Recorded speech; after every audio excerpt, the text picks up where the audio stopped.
그러니까 제가 도파민을 감각해라, 도파민을 느끼라고 하는 것은 뭘 할 때 내가 좋은지를 아는 거죠. 그게 생각보다 더 중요합니다. 근데 그걸 모르는 분들이 많아요. 어쨌든 그 순간순간 내가 일시적으로 쾌감을 느끼고 하는 것이 생각보다 일회성이 아니라 상당히 중요한, 나한테는 내 삶을 이렇게 뭔가 설계하고 이 병과 싸우는 데 있어서 상당히 중요한 요소가 될 수 있다.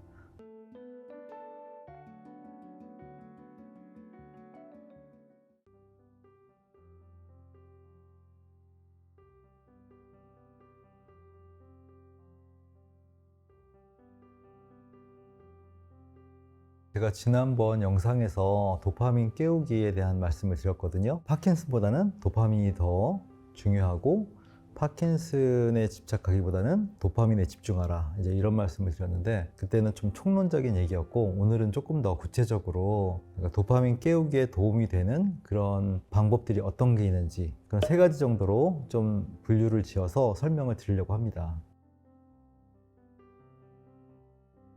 첫 번째는 즐거운 활동을 하는 거예요. 그 즐거움 자체가 즉각적으로 도파민을 활성화시키는 거예요. 두 번째는 운동하는 거.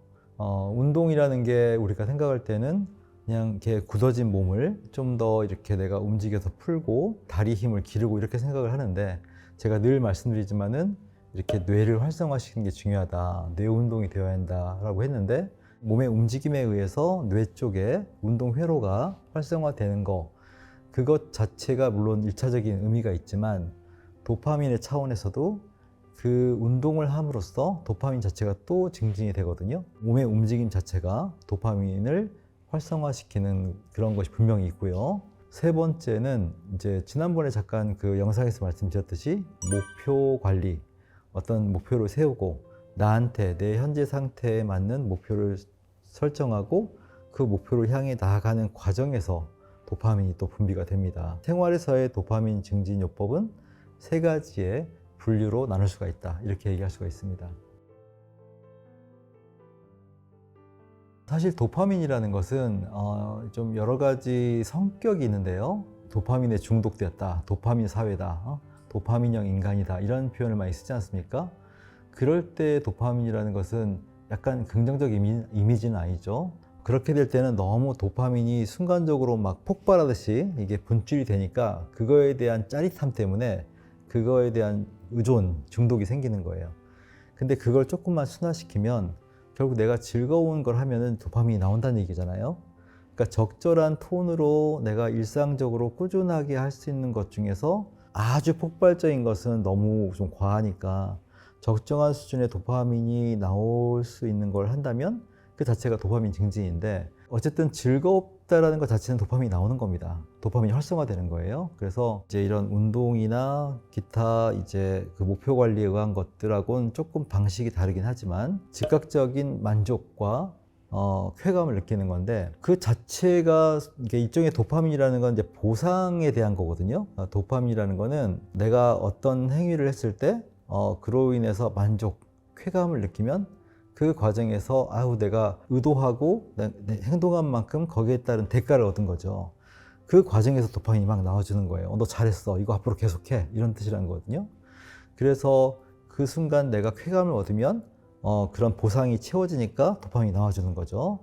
그래서 이제 그런 순간순간에 내가 만족에 의해서, 쾌감에 의해서 도파민이 나오는 것도 있지만, 내가 앞으로 이런 류의 것들을 하면은 계속 이렇게 좋을 수가 있구나라는 거를 학습하는 거이기도 해요. 그러니까 내가 나한테 익숙한 어떤 그 취미 활동, 내가 화투 치면 좋아, 노인정 가서 치면 재밌더라, 그럼 이건 나한테 학습된 그런 쾌감 활동이거든요. 그러면 그 순간순간도 도파민이 나와서 좋지만 앞으로 난 이걸 계속 해야지, 이런 식의 장기적으로 이런 활동을 내가 적절하게 해야겠다는 계획을 세울 수 있잖아요. 그러니까 그런 면에서도 내가 뭘 좋아하는지를 알아야만 그런 걸 할 수 있는 거죠. 그러니까 내가 이런 걸 좋아하는구나 라는 아는 것이 또 의미가 있다고 생각합니다. 그냥 일회성으로 뭘 하니까 좋아하고 끝나고 그냥 이러지 말고, 그러니까 제가 도파민을 감각해라, 도파민을 느끼라고 하는 것은 뭘 할 때 내가 좋은지를 아는 거죠. 그게 생각보다 더 중요합니다. 근데 그걸 모르는 분들이 많아요. 어쨌든 그 순간순간 내가 일시적으로 쾌감을 느끼고 하는 것이 생각보다 일회성이 아니라 상당히 중요한, 나한테는 내 삶을 이렇게 뭔가 설계하고 이 병과 싸우는 데 있어서 상당히 중요한 요소가 될 수 있다. 이제 이런 면에서 저는 의미를 더 두고 싶습니다. 도파민을 증진시키는 일반 생활적인 요법 세 가지를 제가 얘기할 수가 있는데, 이건 도파민의 어떤 특성과 관계된 겁니다. 그래서 도파민의 특성에 잘 부합해야만 도파민을 증진시키잖아요. 근데 도파민이라는 건 기본적으로 내가 즐거울 때, 또는 즐거운 것이 예상이 될 때, 기대가 될 때, 또 몸을 움직일 때, 이렇게 세 가지로 생각할 수가 있어요. 쾌감, 이걸 느낄 때에 관련된 행동, 행위, 이런 것들이 이제 있겠죠. 즉각적으로 내가 지금 즐거운 그런 활동. 그다음에 두 번째, 즐거움이 기대가 되는. 근데 여기서 즐거움이 기대가 된다는 거는 일종의 이제 어떤 기대 심리인데, 그러니까 뭔가 목표 관리를 할 때 그것이, 그러니까 성취 지향적일 때 그것이 기대가 되는 거예요. 목표하고 목표한 걸 달성할 때 그것도 즐겁잖아요. 그러니까 지금 당장은 아니지만 내가 그 과정을 나아가고 있다는 그 단계에서의 어떤 추진력, 순간순간의 어떤 성취감, 만족도, 이런 것들에 의해서 도파민이 분비가 되는데 약간 성격이 달라요. 그 처음에 즉각적으로 느끼는 것과는. 하지만 이 두 가지는 결과적으로 우리가 이제 도파민에서 보상회로라는 회로가 있는데, 이거 내가 지금 당장 즐거워도 보상이 되는 거고, 앞으로 내가 만족스러울 게 기대가 돼도 보상에 대한 기대감 때문에 이런 것들은 이제 그쪽 회로를 통해서 도파민이 증진되는 거예요.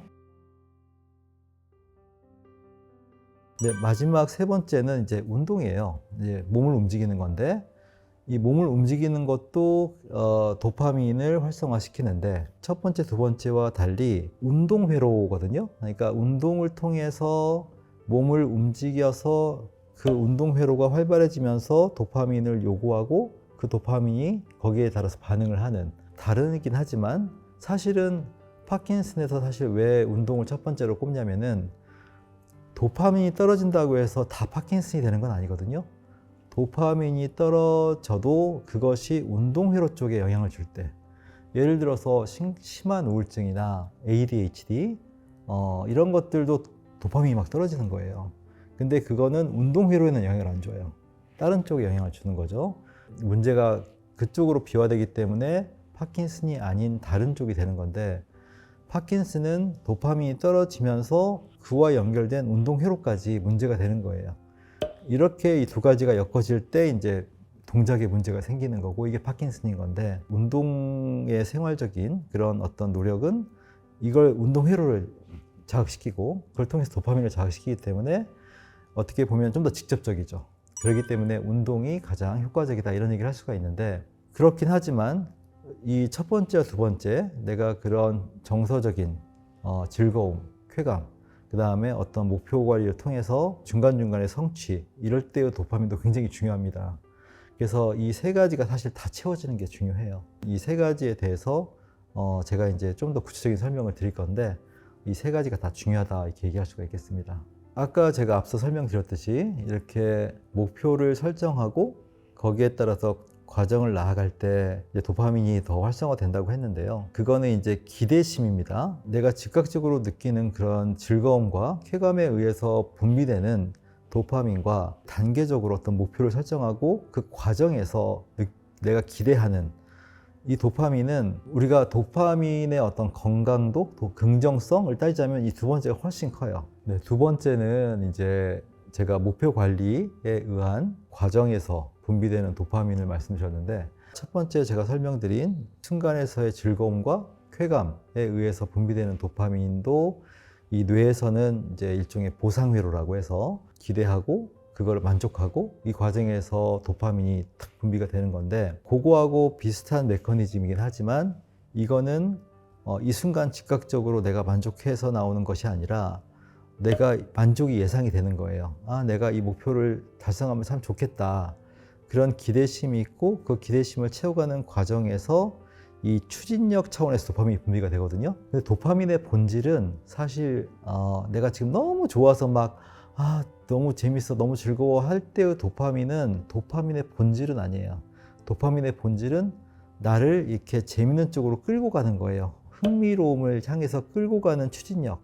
이게 더 건강하고 더 본질적인 도파민이기 때문에 첫 번째 말씀드린 그런 현재 상태에서의 즐거움과 비교하면은 이렇게 목표를 세우고 기대심을 가지고 나가는 이 과정에서의 추진력으로서 작용하는 도파민이 훨씬 더 좋습니다. 더 지속적이고 안정적이고 여러모로 건강하게 작동해요. 그래서 사실 제가 강조하는 게 지난번 영상에서도 이 목표 관리에 의한 단계적인 성취. 자, 근데 여기에서는 제가 그때도 말씀드렸지만은 무조건 내가 좋아하는 목표를 잡는다고 되는 게 아니라 이게 현실적으로 내가 달성 가능한 이래야 돼요. 그래야지 내가 더 의욕이 생기잖아. 이건 내가 할 만하지. 일상생활에서도 내가 그냥 오늘 컨디션이 안 좋은데 할 일을 해야 돼. 이런 건 이제 의무감으로 해야 되고 억지로 해야 되기 때문에 이때는 스트레스 호르몬들이 많이 나와요. 코티졸이라는 것이 이게 우리가 이제 나쁘다, 몸에 이제 염증을 일으킨다, 뭐 몸을 산화시킨다 이런 표현을 쓰는데 그것도 하나의 추진력이에요. 순간적으로 엔진을 확 가동시키는 거죠. 막 매연연기를 뿜어내면서 그런 게 코티졸의 역할이에요. 예를 들었으니까 청소회기를 맞아 하자면 오늘은 너무 몸이 안 좋아. 그래서 나 오늘은 그냥 다 쉴래. 이것도 괜찮아요. 근데 쉬기엔 너무 지저분해. 그럼 그래도 할 건 해야지라고 막 끙끙거리면서 30분간 청소를 하면은 이건 코티졸에 의해서 억지스럽게 분비가 되기 때문에 이게 산화가 되고 뇌에도 염증이 생길 수 있는 그런 여러 가지 나쁜 메커니즘 말이죠. 그냥 정리만 한 5분 정도 하자. 또는 그냥 이것만 치우자. 그 타협이거든요. 근데 그것도 하나의 목표가 되는 거예요. 그러면 이 정도 내가 할 수 있잖아? 그러면 그 정도로 이렇게 현실에서 필요한 일을 내 상태에 맞게 목표를 조절해서 하면은 그 또한 만족도가 있는 거예요. 그러면 그건 도파민적인 거예요. 이 정도는 코티졸에 의한 것이 아니라고요. 그러니까 이런 식으로 목표를 설정한다는 게 거창한 걸 얘기하는 게 아니라 일상에서도 우리가 얼마든지 도파민적인 행위로 좋은 쪽으로 변화시켜서 우리가 할 수가 있다. 이런 취지로 말씀을 드린 겁니다. 세 번째가 이제 운동인데요. 사실 운동이라는 표현보다는 그냥 몸을 움직인다 이렇게 생각하시면 돼요. 꼭 운동이 아니어도 돼요. 내가 몸을 움직이면 돼요. 즐거움이나 보상 이런 게 아니어도 이 몸의 움직임에 의해서 도파민이 자연스럽게 활성화되는 건데 그런 것들은 아까 말씀드린 것처럼 파킨슨에 더 직접적이라고 했죠. 운동 회로까지 활성화시키니까 이런 원리를 생각한다면 내가 자전거는 30분을 타야 돼. 전 사실 그런 것이 좋을까 싶어요. 그런 식으로 내가 의무감을 가지고 하는 운동이라는 게 아까도 제가 청소 얘기할 때 설명을 드렸지만 도파민적인 게 아니거든요. 그러니까 제가 항상 이제 도파민적이냐라는 말을 많이 할 거예요. 운동이라는 것이 분명히 몸을 움직여서 뇌를 운동회로 활성화시키고 자연스럽게 도파민을 활성화시키는 건 좋은데 그거를 내가 억지스럽게 이 더운 날에 땀 흘려가면서 의무를 행하듯이 그렇게 할 때에는 도움이 되는 이 움직임에도 불구하고 실제 그거를 추진하는 거는 코티졸이란 말이에요. 그래서 억지스럽게 하니까 스트레스 받아가면서 물론 그것도 하나의 목표고 목표를 달성하는 과정 이런 면에서의 어떤 보상도 있긴 하지만 이제 5,000보 언제 다 하지 이제 빨리 해야 되는데 이러면 이게 코티졸. 그러니까 이거는 오히려 뇌를 더 나쁘게 만든단 말이에요. 그래서 제가 이제 운동은 뭐든지 좋아요. 좋은데 어떤 운동이 더 효과적이냐라는 걸 떠나서 내가 기본적으로 좀 즐거워야 된다. 좀 이렇게 내가 하고 싶은 운동. 아까도 제가 청소 얘기했듯이 오늘 컨디션에 따라서 운동량을 조절하는 거예요. 그래서 강박적으로 운동하는 건 결코 좋지 않습니다. 내 상태에 맞게 운동을 적절하게 꼭 운동이 아니어도 좋으니까 저는 레포츠가 제일 좋은 것 같아요. 배드민턴, 탁구. 어떤 분은 탁구 너무 재밌어해요. 그럼 그거 하셔야죠. 왜 걷기를 왜 하세요?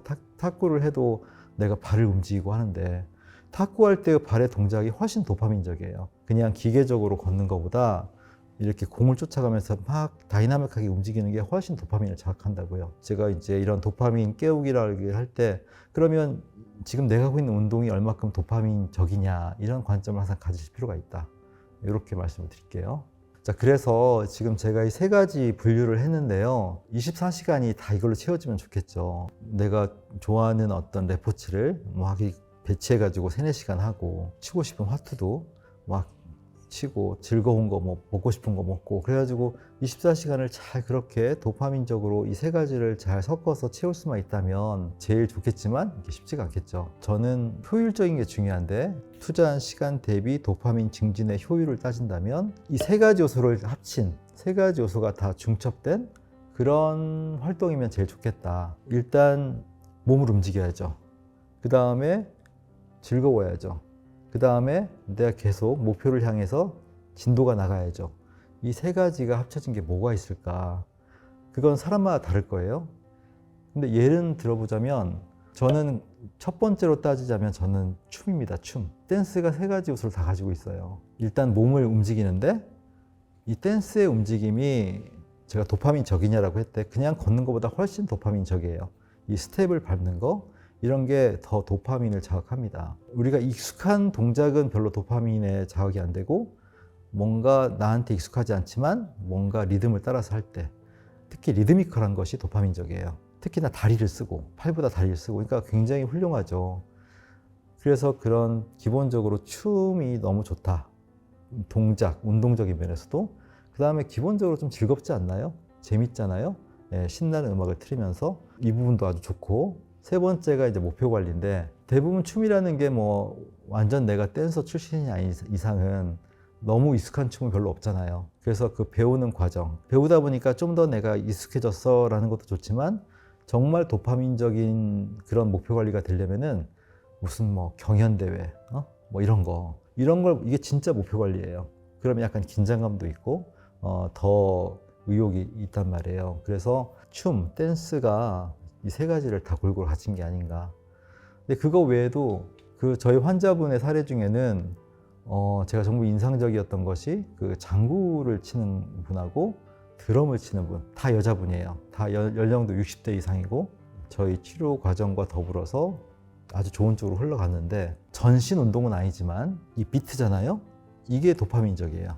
그렇게 하면서 또 즐겁잖아요. 이게 스트레스 해소에 굉장히 좋죠. 뭘 두드리는 것이. 그런 거를 가지고 이제 계속 내가 뭐 경연대회도 나가시고 이런단 말이에요. 같이 장구 치면서. 이 세 가지 요소를 다 갖춘 것 같아요. 내가 타악기 소리를 내는 과정, 그걸 듣는 과정, 이게 다 도파민적이에요. 그래서 저는 그걸 추천하고 싶습니다. 근데 중요한 건 흥미로워야 하는 거잖아요. 그러니까 꼭 그런 댄스나 그런 식의 타악기가 아니더라도 내가 흥미로운 게 뭔가 여기서부터 시작을 해야 가장 맞는 거예요. 네, 그거를 한번 잘 살펴보시고 한번 시도를 해보시면 좋겠습니다.